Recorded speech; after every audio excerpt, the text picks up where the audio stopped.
পারেন। আপনি হঠাৎ করে এই জিনিসটা কেন নিয়ে আসলেন? হিমালয় থেকে বঙ্গোপসাগরের মানচিত্র আপনার পুরোটাই লাগবে।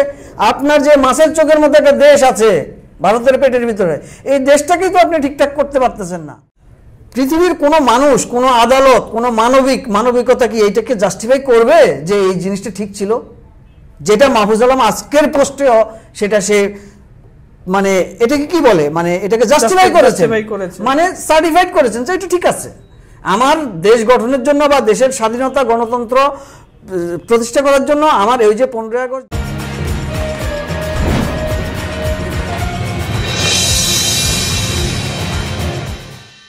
News and views by Nuruzzaman লাবুর পক্ষ থেকে আপনাদের সবাইকে শুভেচ্ছা। আপনারা সকলেই জানেন যে আজকে সারা বাংলাদেশে সোশ্যাল মিডিয়াতে সবচেয়ে বেশি আলোচিত বিষয়, আলোচিত এবং আলোচনার ঝড় উঠেছে সোশ্যাল মিডিয়াগুলোতে, যাকে নিয়ে তিনি হলেন মাহফুজ আলম ওরফে মাহফুজ আবদুল্লাহ। এই জুলাই আগস্টের যে ছাত্র অভ্যুত্থান বা ছাত্র জনতার আন্দোলন, যে আন্দোলনের মাস্টারমাইন্ড বলা হয় তাকে, সেই মাহফুজ আলম একটি স্ট্যাটাস দিয়েছিলেন ভোরের দিকে। স্ট্যাটাস দেওয়ার পরে 2 ঘন্টা পর তিনি সেই স্ট্যাটাসটা সরিয়ে নিয়েছেন। চাপে পড়ে সরিয়ে নিয়েছেন নাকি তিনি স্বেচ্ছায় সরিয়ে নিয়েছেন কিংবা কারো পরামর্শে সরিয়ে নিয়েছেন সেটা আসলে এখনও জানা যায়নি। কিন্তু সেই যে তার ফেসবুকে দেওয়া স্ট্যাটাস, সেই স্ট্যাটাস ইতিমধ্যে ভাইরাল হয়েছে স্ক্রিনশট। তিনি সেখানে বাংলাদেশের মানচিত্রের সাথে ভারতের আরও ভূখণ্ড নিয়ে একটা বিস্তৃত বাংলার ছবি দিয়েছেন, দিয়ে তিনি বলেছেন যে আসলে এই বাংলার যুদ্ধ এখনো শেষ হয়নি এবং এই যুদ্ধ এই কেবল শুরু, এটা শেষ হবে, প্রয়োজনে তারা শহীদ হবেন, এরকম একটা বিষয় অনেক কিছু আছে। আপনারা যারা দেখেছেন তারা তো দেখেছেনই আর কি। আমরা আজকে আলোচনা করব এই বিষয়টা নিয়েই, মাহফুজ কি নিজের কফিনের শেষ পেরেক নিজেই মারলেন কিনা, সেইটাই আজকের মূল প্রসঙ্গ। আমাদের সঙ্গে যথারীতি উপস্থিত রয়েছেন সিনিয়র সাংবাদিক মাহমুদ মঞ্জুর। আমরা বিস্তারিত আলোচনায় যাব, তবে বিস্তারিত আলোচনায় যাওয়ার আগে আপনাদের সকলের কাছে request, humble request, news and views by Nuruzzaman Labu আমার একটি ইউটিউব চ্যানেল। আমাদের আলোচনার বিশ্লেষণ যদি আপনাদের ভালো লাগে তবে অবশ্যই একটা সাবস্ক্রাইব করবেন এবং লাইক, কমেন্টস ও শেয়ার করতে পারেন। যদি ভিন্ন মত থাকে আপনাদের সকলের কাছে ওয়েলকাম, সকলকে ওয়েলকাম। ভিন্ন মত থাকলে পরে কমেন্টস অপশনে লিখে জানাতে পারেন। মঞ্জুর ভাই, আপনাকে স্বাগতম news and views by Nuruzzaman লাবুর পক্ষ থেকে বাঁকা চোখের পর্ব। এই পর্বে আপনি জানেন যে মাহফুজের একটা স্ট্যাটাস সোশ্যাল মিডিয়াতে এটা ব্যাপক ভাইরাল হয়েছে, যদিও সেই স্ট্যাটাস তার টাইম লাইনে এখন আর নাই। তিনি এইখানে অনেকগুলো বিষয় অবতারণা করেছেন তার স্ট্যাটাসে। তার মধ্যে বাংলাদেশের মানচিত্র, সাথে ভারতীয় ভূখণ্ড, আসাম, ত্রিপুরা সহ পশ্চিমবাংলা সহ যে বিস্তৃত বাংলা যেটাকে বলা হয়, সেইটা মানে এক করার একটা অভিপ্রায় সেখানে দেখা গিয়েছে। সরকারের একটা পর্যায় থেকে এরকম একটা স্ট্যাটাস দিয়েছেন। এইখানে আরও অনেকগুলো প্রসঙ্গ আছে। তিনি 75-এর হত্যাকে, 75-এর যে নির্মম হত্যাকাণ্ড হয়েছে বঙ্গবন্ধু শেখ মুজিবুর রহমান এবং তার পুরো পরিবারকে যে হত্যা করা হয়েছে, সেইটাকে তিনি জাস্টিফাই করেছেন। তিনি বলেছেন যে 75-এর একটা সুযোগ এসেছিল। তার মানে তিনি বলতে চেয়েছেন যে 75-এ একটা সুযোগ এসেছিল, হত্যাকাণ্ডটাকে তিনি জাস্টিফাই করছেন। কিন্তু তার ভাষায় যে মুজিববাদকে তারা শেষ করতে পারেনি 75-এ, এবং 24-এর যে অভ্যুত্থান তাদের ভাষায় সেইটাতেও তিনি শেষ করতে পারেন নাই। আপনার কি মনে হয় যে এটা কেনই বা তিনি দিলেন? আর যদি তার ফিলোসফি, তার যদি আইডিওলজি এরকমই থাকে, তাহলে তিনি কেন সেই স্ট্যাটাস তুলে নিলেন? হঠাৎ করে তিনি বর্তমান বাংলাদেশে বিজয় দিবস পালন করলাম আমরা গতকালকে। বিজয় দিবসের পরদিনই তিনি আসলে কেন এই উদ্ভট স্ট্যাটাসটি দিলেন, সেটা একটা বড় প্রশ্ন বা গবেষণার জায়গা রয়েছে আমার মনে হয়।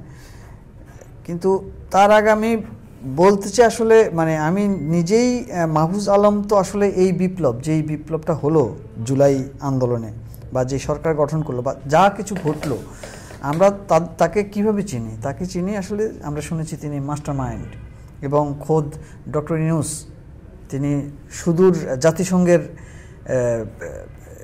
জাতিসংঘের কোন একটা প্রোগ্রামে জাতিসংঘের কভার করতে গিয়ে মানে মঞ্চে তুলে একদম গোটা বিশ্বের কাছে পরিচয় করিয়ে দিলেন। বিল ক্লিনটনের একটা প্রোগ্রাম ছিল, সেই ক্লিনটনের প্রোগ্রামে তিনি বলেছিলেন মাস্টারমাইন্ড হিসেবে। এর আগেই পত্রপত্রিকা আমরা জানি যে একজন মাস্টারমাইন্ড আছে বা উনি হিডেনে আছে এই সার্জিস আসিফ নাহিদদের পেছনে বা পুরো আন্দোলনের পেছনে। তো মাস্টারমাইন্ড হিসেবে তো মানে খোদ প্রধানমন্ত্রী বা প্রধান উপদেষ্টাই ওনাকে পরিচয় করে দেন এবং তিনি প্ল্যান হিসেবে হ্যাঁ, এটা যে তাদের দীর্ঘদিনের একটা রূপরেখা একটা প্ল্যান ছিল এই সরকারের ঘটনা, আসলে কোটা যে কিছু না, এটা ওই দিনই একদম ভেরি বিগিনিং প্রমাণিত হয়ে গেলে আসলে কোটার আন্দোলন কিছু না। মূল আন্দোলন হচ্ছে এই সরকারকে পতন আন্দোলন এবং এই সরকারকে নিশ্চিহ্ন করা বা আওয়ামী লীগের রাজনীতিকে নিশ্চিহ্ন করা, সোজা হিসাব। এই উপদেষ্টা মাহফুজ আলমের প্রথম একটা বক্তব্য দিয়েছেন ঢাকা বিশ্ববিদ্যালয়ের যে ভিডিওটা ভাইরাল হয়েছে, আমি আপনি সবাই মন্ত্রমুগ্ধ হয়েছি তার কথা শুনে এবং অনেক আশার আলো পেয়েছি। তিনি আসলে কি ইনক্লুসিভ একটা পলিটিক্যাল চেহারা দেখতে চেয়েছেন বাংলাদেশে এবং তার কথাগুলি মানে খুবই মানে আশাবাদের জায়গা থেকে লজিক্যাল ছিল এবং সবাই পছন্দ করেছে আর কি। ফলে তিনি আমাদের একদম এক ধরনের নায়কের মতো, নায়কোচিত মানে সিনেমার নায়করা যেমন একটা ফ্যান্টাসি ক্রিয়েট করে দেয় দর্শকদের মধ্যে, দর্শকরা ওন করে যে আমি যদি এরকম হতে পারতাম বা আমি ওরকম হতে চাই, এরকম নায়ক হতে চাই। এরকম একজন নায়কে পরিণত হলেন, যে নায়কোচিত ভাবটা আমরা কিন্তু দীর্ঘদিন বাংলাদেশের রাজনীতিতে পাচ্ছিলাম না, যে আমি অমুক রাজনীতির মতো হতে চাই, অমুক রাজনীতিকে আদর্শে বেড়ে উঠতে চাই, এই জিনিসটা আমরা পাচ্ছিলাম না। তা আমরা ভাবলাম যে যাক, দেশ অন্তত একজন অসাধারণ মেধাবী, অসাধারণ একজন, অনেক আইনস্টাইন হিসেবেও আখ্যা দেন ওনাকে, মেধাবী লোককে আমরা পেয়েছি এবং তিনি বিশেষ সহকারী হিসেবে নিয়োগপ্রাপ্ত হলেন প্রধান উপদেষ্টার। তারপরে দেখলাম হঠাৎ করে তিনি আবার উপদেষ্টা হিসেবে নিয়োগ পেলেন, বিশেষ সহকারী, তারপরে উপদেষ্টা হিসেবে নিয়োগ পেলেন। উপদেষ্টা হিসেবে নিয়োগ পাওয়ার পর সবাইকে নতুন আরো উপদেষ্টা হয়েছে, মন্ত্রণালয় ভাগ করা হয়েছে, তার কোনো মন্ত্রণালয় নেই। হ্যাঁ, এবং তিনি বিশেষ সহকারী হিসেবে এরকম একজন আইনস্টাইন আসলে কি করছেন? সক্রেটিস বলে তাকে, এরকম একজন সক্রেটিস, এরকম একজন মাস্টারমাইন্ড, বাংলাদেশের নতুন করে জন্ম নেওয়া বাংলাদেশের মাস্টারমাইন্ড হচ্ছে মাহফুজ আলম। অনেক বড় ব্যাপার, কিন্তু সেই লোকটা এখন কাজ দেখতেছি স্ট্যাটাস দেয় এবং বিষোদ্গার করা এবং হচ্ছে বাতিল করা এবং হচ্ছে বাংলাদেশে যে দেখেন আমরা কতগুলি আনস্টেবল ইস্যু নিয়ে আমরা কিন্তু লড়াই করছি, কিন্তু প্রতিটা মানুষ লড়াই করছি, সংবিধান নিয়ে, বাংলাদেশ নিয়ে, মানচিত্র নিয়ে, ভারতের সঙ্গে, মৌলবাদ নিয়ে, সংখ্যালঘু নিয়ে, মানে মুক্তিযুদ্ধ, এন্টার মানে আমাদের কনফ্লিক্ট অফ ইন্টারেস্ট আমাদের এক একজনকে খেয়ে ফেলছে। কিন্তু সেই জায়গা থেকে ওনার কোনো দায়িত্ব নাই, একজন think tank master mind Bangladesh গঠনের, ওনার কোনো মন্ত্রণালয় নাই, ওনার কোনো কাজ নাই। ওনার কাজ হচ্ছে এই জিনিসগুলি করা, এইটা যেটার শেষ প্রমাণ উনি আজকে দিলেন, কোনো কারণ ছাড়া, অহেতুক কোনো মানে আছে না ইস্যুভিত্তিক একটা আপনি যে কোনো একটা ঘটনা ঘটেছে, ধরেন ইসকন গ্রেপ্তার হয়েছে, সেই বিষয়ে আপনি একটা স্টেটমেন্ট দিতে পারেন।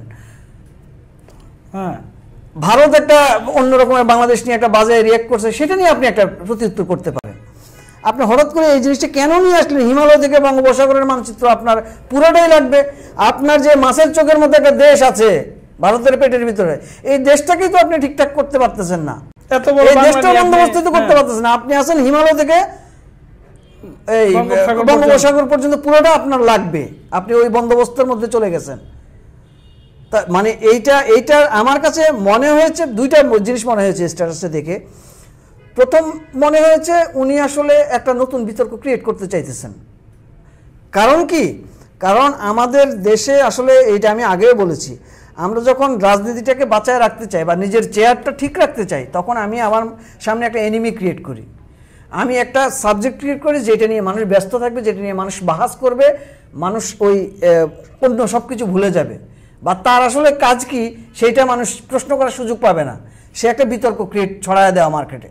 মাহফুজ আলম সেই বিতর্কটা ক্রিয়েট করতে চাইছে, নাম্বার ওয়ান। নাম্বার টু হচ্ছে ওনার পোস্টটা উনি রিমুভ করে ফেলেছেন, তার মানে প্রত্যাহার করে নিয়েছেন। তার মানে উনি যা বলতে চেয়েছেন সেইটা উনি পরে বিবেচনা করেছেন বা এমন রিয়াক্ট পেয়েছেন, তাতে উনি হয়তো বা বুঝেছেন যে আমি আসলে কাজটা ঠিক করি নাই। এইটা হচ্ছে কি ওনার যে নৈতিক পরাজয় ঘটেছে, বাংলাদেশ নতুন বাংলাদেশ সৃষ্টির মাস্টারমাইন্ড, তার এই নৈতিক পরাজয় সত্যি লজ্জার ভীষণ রকম বিষয়। এবং আপনি আরেকটা বিষয় বলি যে তার স্ট্যাটাসে তো অনেকগুলো দিক রয়েছে। একটা অন্যতম দিক যেটা হলো মাহফুজ আলম শুরু থেকেই তার একটা মুজিববাদ বিরোধী একটা তৎপরতা এবং শেখ মুজিবকে নাই করে দেওয়ার একটা প্রবণতা তার মধ্যে শুরু থেকেই ছিল। এবং আপনি জানেন যে এই যে 5 জন নেতাকে হাজির করা, এবং এই বাংলাদেশ তো আসলে 71-এর পরে বাংলাদেশ, আপনি তো 71-এর আগে 47-এর পরে সেই পাকিস্তান নিয়ে তো আমাদের কোনো আসলে মাথা ব্যথার দরকার নাই। 47-এ ভাগ হয়েছে ভারত এবং পাকিস্তান। আমার বাংলাদেশের জন্ম হলো 1971-এ। তা আমি তো 1971 এবং 71-এর আগে কারা এই বাংলাদেশ সৃষ্টিতে ভূমিকা রেখেছেন তাদের কথা ইতিহাসে সবার আগে লিখব। কিন্তু তিনি সবসময় আসেন 47 থেকে, 47-এর দেশভাগ থেকে, এবং 47-এ তিনি যে 5 জনের নাম দিয়েছেন, 5 জন নেতাকে তিনি হাজির করলেন। যোগেন মন্ডল, আবুল হাসিম, শহীদ সোহরাওয়ার্দী, শেরে বাংলাকে ফজলুল হক এবং মাওলানা ভাসানী। এদের মধ্যে একমাত্র মাওলানা ভাসানীর এই মুক্তিযুদ্ধে বাংলাদেশের রাষ্ট্রের জন্মের পেছনে, সৃষ্টির পেছনে মাওলানা ভাসানীর অবদান রয়েছে। বাকি সোহরাওয়ার্দী, শেরে বাংলা, ফজলুল হক তো 62-63 সালে পৃথিবীর থেকেই বিদায় নিয়েছেন। তাহলে তারা তো পাকিস্তানের পক্ষে লড়েছেন। তার মানে মাহফুজ আলমরা কি আসলে এই যে শেখ মুজিবকে বাতিল করে এই দেশটাকে কি আবার পাকিস্তান করতে চায় কিনা? এবং আপনি তার স্ট্যাটাসে খেয়াল করবেন যে তিনি বলতে চেয়েছেন যে 75-এ একটা সুযোগ এসেছিল এই মুজিববাদকে নিঃশেষ করার। তার মানে 75-এ বঙ্গবন্ধু শেখ মুজিবুর রহমানকে পুরো পরিবার নির্মমভাবে হত্যা করা হয়েছে, সেইটাকে জাস্টিফাই করতে পারে একজন ছাত্র উপদেষ্টা? এইটা কিভাবে হইতে পারে? দেখেন, মানে আপনি যেই নামগুলি বললেন, যে নেতাগুলির নাম ওনারা আনতে চায়, সোহরাওয়ার্দী, যোগেন মন্ডল, ভাসানী, আপনি বললেন যে ভাসানীর হয়তোবা ভূমিকা আছে, আমি ধরে নিলাম সবারই ভূমিকা আছে। ধরেন মানে একটা বিপ্লব বা একটা যুদ্ধ বা একটা ইতিহাস তো মানে একদিনে ক্রিয়া না, ধরেন যুগের পর যুগ ক্রিয়া। আমি ধরে নিলাম মাহফুজ আলমের তথ্য মতে এই লোকগুলির কিছু না কিছু কম বেশি অবদান আছে। এই লোকগুলির অবদান আছে এইটা প্রমাণ করার জন্য কি আরেকজন লোককে কি আমার বাতিল করে দিতে হবে? যে লোকটা প্রমাণিত, স্পষ্ট দিবালোকে প্রমাণিত যে আমাদের স্বাধীনতা যুদ্ধের নেতৃত্ব দিয়েছে, তো এই বাতিল করার কি বিষয়টা হচ্ছে এরকম। এখন অন্যের মানে আমাদের গ্রামের কথার মতো মনে হয় আর কি, যে বিয়ে করার পর অনেক লোক আছে শ্বশুর এবং শাশুড়িকে বাপ এবং মায়ের মূল্যায়ন দেয়, বাবা মা ডাকে এবং এত কেয়ারিং করে, মানে তার আসল বাবা মা যে তাদের কথা ভুলে যায়। সে বউ নিয়ে এবং শ্বশুর বাড়ি নিয়ে, শ্বশুর শাশুড়ি নিয়ে যে ব্যতিব্যস্ততা থাকে, জন্মদাতা বা হয়তো বা শ্বশুর শাশুড়ি একটু টাকা পয়সাওয়ালা, একটু চেহারা চকচকে, ইয়াং, এই হিসেবে হয়তো তার সমাজে নিজেকে প্রেজেন্ট করার জন্য ওইভাবে। তো বিষয়টা হচ্ছে মাহফুজ আলম তো ওইদিকে যাচ্ছে। মাহফুজ আলম যদি এখনো মনে করে যে আসলে বঙ্গবন্ধুকে বাদ দিয়ে উনি বাংলাদেশ বিনির্মাণের চেষ্টা করবেন, বা 71-এর স্বাধীনতাকে বাদ দিয়ে উনি বাংলাদেশকে বিনির্মাণের চেষ্টা করবেন, এটা জীবনে এই বাংলায় হবে না। আমি 2 কলমে লিখে দিলাম, মাহফুজ আলমদের এই দুরভিসন্ধি, এই অসততা বাংলাদেশে কায়েম হবে না, নাম্বার 1। নাম্বার 2 হচ্ছে সব বাদ দেন, আমি ধরে নিলাম 15ই আগস্ট বঙ্গবন্ধু খুন হয় নাই সপরিবারে, আমি ধরে নিলাম সাধারণ একজন মানুষ সপরিবারে, তার একদম জ্ঞাতি গোষ্ঠী যারা ছিল বাংলাদেশে, তারা সবাই একটাতে খুন করা হয়েছে, নৃশংসভাবে খুন করা হয়েছে। পৃথিবীর কোনো মানুষ, কোনো আদালত, কোনো মানবিকতা কি এইটাকে জাস্টিফাই করবে যে এই জিনিসটা ঠিক ছিল? যেটা মাহফুজ আলম আজকের পোস্টে সেটা সে মানে এটাকে কি বলে, মানে এটাকে জাস্টিফাই করেছেন, মানে সার্টিফাইড করেছেন যে এটা ঠিক আছে। আমার দেশ গঠনের জন্য বা দেশের স্বাধীনতা গণতন্ত্র প্রতিষ্ঠা করার জন্য আমার এই যে 15ই আগস্ট যে ঘটনাটা ঘটেছে এটা ঠিক আছে। আরে বাবা, বাংলাদেশে তো ভাই জাপান গার্ডেন সিটিতে 4-5টা কুত্তা যে বিষ মাখানো ভাত দিয়ে খাওয়া মারিয়ে ফেলছে, সারা ঢাকা শহরের মানুষ এটা নিয়ে প্রতিবাদ করছে। মানুষ শিহরিত হয়েছে। আর তুমি আমার জলজ্যান্ত প্রাইম মিনিস্টার, মুক্তিযুদ্ধের প্রধান মহানায়ক, লিডারশিপ যিনি দিয়েছেন, সেই লোককে তার পরিবার সহ, তার শিশু বাচ্চা সহ, তার আত্মীয় স্বজন যা আছে সবাইকে কচুকাটা করে মেরে ফেলা হলো। তাকে আমি আজকে 2024-এর এই জায়গায় এসে আমি সেটাকে জাস্টিফাই করছি এবং আফসোস করতেছি যে তখন সুযোগ এসেছিল, এবারে সুযোগ ছিল, করতে পারি নাই। কি সুযোগ এসছে, কি করতে পারে না, সে কি চায় না, এইটা আসলে ভীষণ রকম মানে এই যে আরিফ জেপতিক যে ঠিক একটা জানানোর বিষয়। আরিফ জেপতিক ভাই মূলত এই পোস্টার স্ক্রিনশট সব এটা ভাইরাল হয়েছে মোটামুটি, নাহলে অনেকে হয়তো জানতোও না। উনি তো ওইটাই বলেছেন, আমার যদিও বলতে খারাপ লাগে যে গাঁজা খায় আসলে ফেসবুক লগ ইন করলে যা হয়।